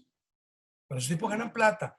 ¿Qué quiero decir con esto? Que sí, son valiosos. Todas las herramientas sabermétricas son valiosas, necesarias. Y lo que ellas digan, hay que prestarle atención. Pero vuelvo a repetir, son puntos de partida, no son puntos de llegada. De ahí a la decisión final, hay muchos condimentos que sobre esas herramientas se colocan. Esa es mi posición final y bueno, que se despida José y cierre el juego. Así es, Félix. Yo estoy totalmente de acuerdo. Creo que ya dejamos bien claro todos los puntos acá. Ya sería repetir lo mismo que hablamos durante toda la conversación. De verdad, de nuevo agradecido por la oportunidad y gracias a todos los que asistieron al conversatorio a través de Zoom. Me pueden seguir por Más que 27 Outs. Sigo dando datos de este tipo. Datos financieros, datos del CBA, la interpretación que se hace del contrato colectivo y bueno, a la hora de cualquier cosa estamos por allí, ¿no? Sí, seguro. Igual por las redes nuestras, Nine Star Agent y todos los que quieran saber, igual estamos a la orden. Pero bueno, definitivamente hay un béisbol que se juega afuera y hay que, de verdad, ustedes no lo olviden nunca, no es que tengan que ser unos eruditos. No lo olviden que esto no es solo, como decía Bob Abreu, eso, bate, pelota, papá, Bob Abreu. Bueno, el béisbol ya se mira de otra manera. Gracias, de verdad, vamos a estar pendientes. José y yo vamos a estar haciendo este tipo de conversatorios. Vamos a tratar de que Arturo se monte algún día con nosotros. porque esto, aunque ustedes no lo crean, pero sé que no les va a ser, no van a suponer que es mentira, nosotros todos los días hablamos de esto, todos los días. Hablamos, creemos que hay muchas cosas por hacer y bueno, seguiremos haciéndolo y de verdad que felicidades a todos y que Dios los bendiga. Yo mejor me quedo tranquilito en el dogao. Óyeme, no seas cobarde que yo sé que te ha gustado. Agarra tu bate que esa niña es demasiado. Tienes miedo que el umpire diga. Y esto fue Fuera del Terreno con Félix Luzón.